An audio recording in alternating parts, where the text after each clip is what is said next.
ओ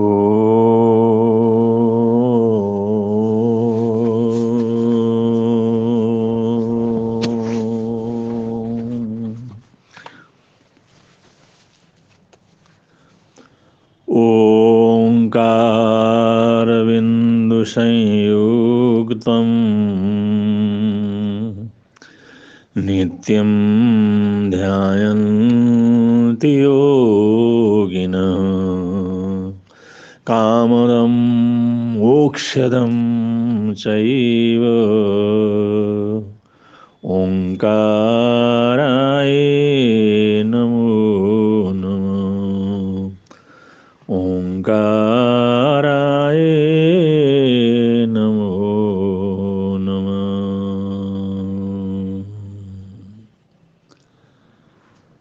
आज दुनिया में डॉक्टर ताहा हुसैन को कौन नहीं जानता। ये मिस्र के इतने बड़े विद्वान हुए हैं और इतने बड़े आदर्श हुए हैं। सारा मिस्र, मिस्र का बच्चा बच्चा आज डॉक्टर ताहा हुसैन को अपना आदर्श स्वीकार करता है, अपना हीरो स्वीकार करता है। उनकी विचारधारा, उनका जीवन, उनका चरित्र, उनके आदर्श और मिस्र के अपने आदर्श हैं। इसलिए छोटा सा देश होते हुए भी आगे बढ़ता है। मिस्र देश का एक छोटा सा गांव, उसमें एक बच्चा था, उसका नाम ताहा था। पूरा नाम ताहा हुसैन। और दुर्भाग्य की बात थी, उसके माता पिता भी नहीं रहे, छोटी उम्र के अंदर ही चले गए। और ये ताहा हुसैन बड़ा चंचल प्रकृति का लड़का था। भाग दौड़ हाय तौबा इसके खून में था। और बच्चा था, और बच्चे तो खेलते दौड़ते करते ही हैं, उनका तो सबसे पहला खेल है। लेकिन अब उसको लाड़ देने वाला, उसको सहन करने वाला, उसको समझने वाला तो माँ होती है या पिता होते हैं, परिवारजन होते हैं।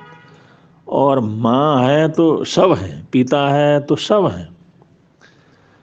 अगर एक ही परिवार में भी अगर किसी बच्चे की माँ नहीं है या पिता नहीं है, उसकी दुनिया उजड़ी हुई सी लगती। बहुत से बच्चे तो सिर्फ माँ के न होने से अनाथ से हो जाते हैं, क्योंकि पिता दूसरी शादी कर लेता है। और उसकी सौतेली माँ आई है तो उसको लाड़ दे, प्यार दे या न दे। बहुत से बच्चों की तो बड़ी दुर्गति भी होती है, और बहुत सी माताएं संभालती भी हैं। दोनों ही बातें, अच्छे बुरे सब जगह रहते हैं। अब ये बच्चा होशियार था, चंचल था, थोड़ा बड़ा भी हुआ था, डांट भी खाता था। अब एक बार ऐसे ही, अब छोटा ही था, भाग दौड़ करने में, और भाग दौड़ करते करते ऐसे पत्थर से टकराया, उसका माथा फट गया, खून के फवारे निकले। और जिस समय घर परिवार वालों को पता लगा, एकदम माँ बाप तो थे नहीं, और वैसे वो लोग उससे गुस्से में रहते थे। शांति से बैठता नहीं, शांति से खाता नहीं, शांति से रहता नहीं। उन्होंने खूब उसको धमकाया। उन्होंने कहा शांति से नहीं बैठा जाता, क्या भाग दौड़ करना जरूरी है? क्या भाग दौड़ करते करते मरना है तूने?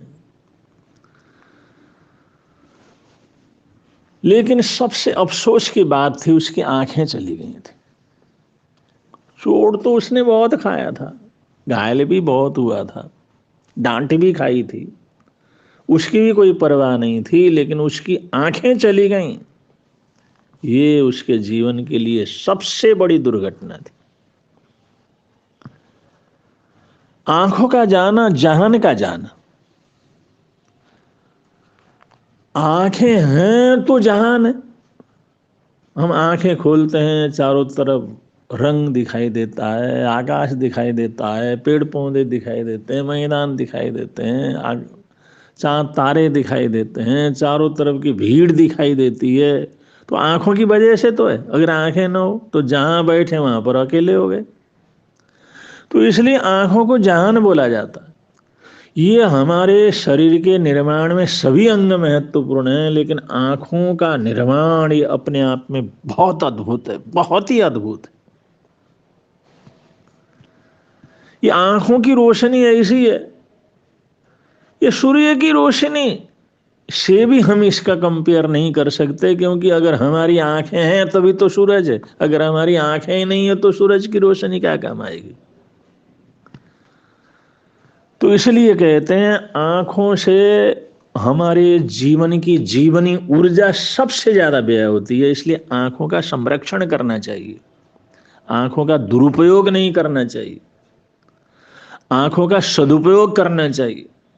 आंखों का दुरुपयोग करेंगे बहुत बड़ी दौलत से हम हाथ धो बैठेंगे। इसलिए आंखों की सुरक्षा करना, आंखें के स्वास्थ्य का ध्यान रखना, बहुत ज्यादा आंखों के प्रयोग से बचना, जरूरत न हो तो ध्यान की मुद्रा में बैठना, आंखें बंद करके बैठना, या आंखों को शिथिल करके जो ऐसे आसन के अंदर बैठना जिससे आंखों के ऊपर जो प्रेशर रहता है वो रिलैक्स हो। तो ऐसे आंखों का ध्यान रखना, आंखों की सेवा करना, उस ताकत की संरक्षण करना, ये हम सबका अपना कर्तव्य होता है। आंखें नहीं रही तो तहा हुसैन बिल्कुल ही अब तो ऐसा टूट गया, ऐसा टूट गया। और कुछ खा लेता पी लेता, फिर एक जगह एक पत्थर के ऊपर जा करके वहां जा करके पड़ा रहता, और लोग उधर से निकलते थे और उसके हालात को जिस समय देखते थे, और पहले चलता फिरता कुत्ता फांदता सब कुछ था, लेकिन अब आंखें नहीं है, अब चोट लगने का डर, आंखें चली गईं। अब लोग वहां से निकलते हुए कहते अरे देखो ये बच्चा है, क्या इसकी जिंदगी है, इससे तो मरी जाता तो अच्छा है, इससे तो मौत ही अच्छा है, ऐसा जीवन जिंदगी से जीने से क्या फायदा। तो लोग ऐसी बातें उसके सुना करके चले जाते थे, वो और टूटता चला गया और टूटता चला गया, और उसको यही सोचने लगा इससे तो मर जाना ही है, ठीक है, मृत्यु ही ठीक है, आत्महत्या ही मुझे करना चाहिए। अब वो ये कुआं था उसके ऊपर जा करके बैठा रहता, और वो सोचता वहां जाऊं फिर लौट करके आता, और मरना भी तो कोई आसान काम नहीं है। लेकिन उसने यही सोच लिया था, तो उसका आना जाना, उस कुएं की तरफ जाना और वहां पर बैठना, उस कुएं को देखना और वहां से कभी कभी लौटना। एक मौलवी ने जिस समय देखा तो उसने हिसाब लगाया, ये लड़का कुएं में कूद करके मरना चाहता है या आत्महत्या करने की कोशिश कर रहा है। तो वो मौलवी साहब उसके पास जाकर के जिस समय बैठे और उसको जरा लाड प्यार से उसको समझाया, उन्हें कहा तेरे मन में ऐसा भाव आता है, मरने का सोचता है तो, कुएं में घूर करके मरने की सोचता है तो। थोड़ा रोया और बतलाया क्या करूं, जी करके भी क्या करूं, लोग भी ऐसा कहते हैं, और मेरी क्या उपयोगिता है। उसने उसको गोद में लिया, मानता हूं तेरी आंखें नहीं, मानता हूं तेरा संरक्षण करने वाले माँ बाप नहीं है, जो प्यार जो दुलार जो सहारा तेरे को मिलना चाहिए वो नहीं मिल रहा है। ठीक है आंखें नहीं है, बहुत बड़ी तकलीफ की बात है, मैं इस चीज को समझता हूँ, तेरी इस दर्द को समझता हूँ, लेकिन तेरे हाथ तो है ना, तेरे दोनों हाथ तो ठीक ठाक है, तेरे दोनों पैर तेरे बड़े अच्छे हैं, बोलने के लिए खाने पीने के लिए तेरा मुंह तो बिल्कुल ठीक है, कान सुनने के लिए तेरे बिल्कुल ठीक है, सूंघने के लिए चखने के लिए जिह्वा और नाक तेरे को उपलब्ध है, वो भी बिल्कुल ठीक है, तेरा मन भी सुरक्षित है, वो भी टूटा तो नहीं, तेरा दिमाग भी बिल्कुल अच्छा है, वो तो है ना तेरे पास। अरे सोच, तेरे पास एक आंखें गई लेकिन कितनी चीज तेरे पास है। एक आंखें तो गई हैं, हाथ पैर तो टूटे नहीं, तो खा सकता है, पी सकता है, सूंघ सकता है, सुन सकता है, बोल सकता है, इतनी चीजें तेरे पास है। तो ऐसा क्यों सोचता है मैं कुछ नहीं कर सकता? संकल्प कर, संकल्प करेगा तो तू बहुत कुछ कर सकता है, तो संकल्प कर। उस लड़के ने पूछा, मौलवी साहब संकल्प क्या है? संकल्प क्या होता है? संकल्प का मतलब है कि भगवान को याद करके, अल्लाह ताला को याद करके ये भावना बनाना भाई ये प्रभु मैं भी कुछ कर सकता हूँ, मेरे पास भी ये चीज नहीं है तो कम से कम ये चीज तो है, मैं जो चाहे पा सकता हूं, जो चाहे कर सकता हूं, मुझे करना चाहिए, हिम्मत नहीं हारना चाहिए, मैं ऐसा करूंगा, मैं जो कर सकता हूं वो तो बहुत अच्छी तरह से कर सकता हूं। तो ऐसे कुछ करने का भाव जगाना, कुछ पाने की इच्छा पैदा करना और उसको प्राप्त करने का प्राप्त कर मेहनत करना, संकल्प करना, मन बनाना और उसके लिए मेहनत करना, इसको संकल्प कहते हैं। और इस संकल्प से सब कुछ किया जा सकता है।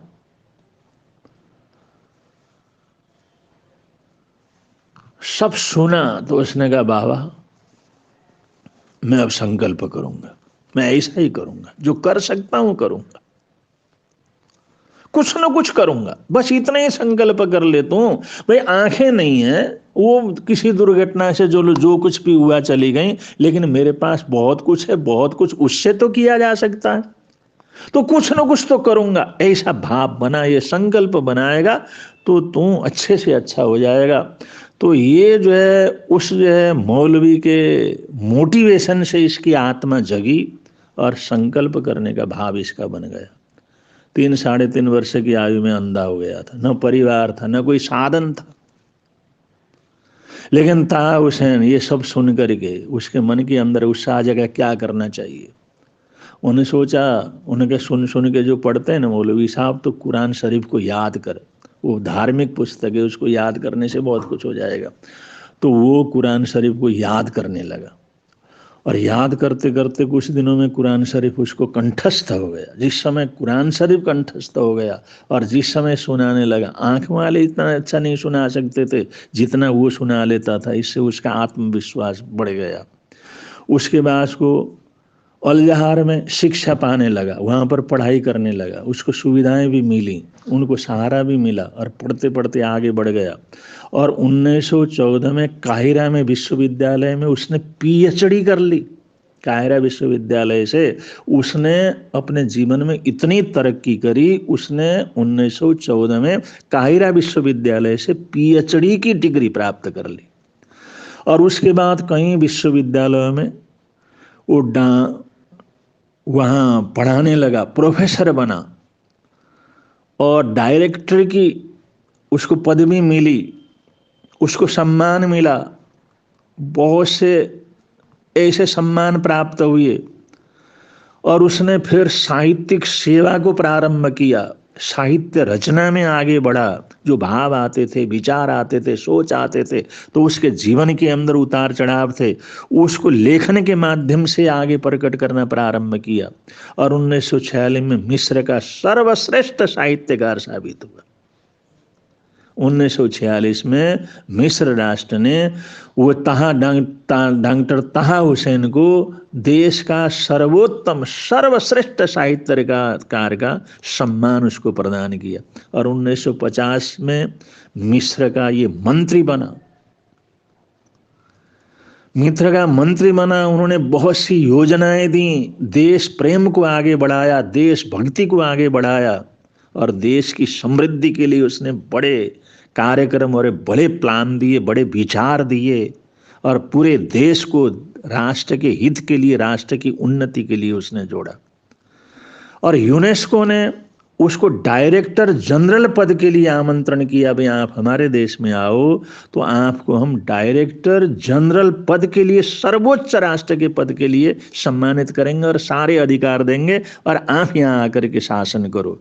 लेकिन मिस्र की सरकार ने, मिस्र के लोगों ने, उन्होंने कहा भाई ये हमारे देश का हीरा है, ये रत्न है, इसको हम इस देश से जाने नहीं देंगे।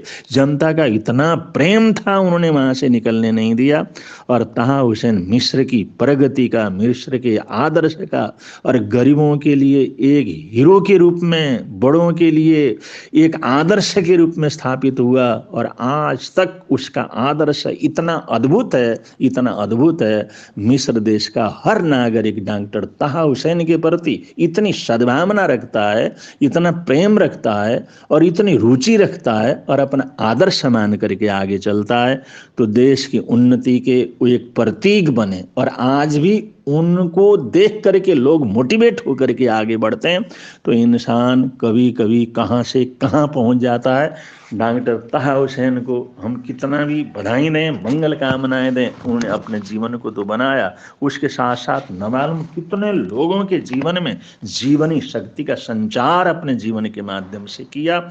तो इंसान को थोड़ा सा मोटिवेट मिले, थोड़ा सा सहयोग मिले, थोड़ा सा सहारा मिले, इंसान कहाँ से कहाँ पहुँच जाता है, इसका ये जीता जागता उदाहरण है। और ऐसे आदर्श पुरुषों को हमेशा याद रखना चाहिए। ऐसी हमारी मंगल कामना।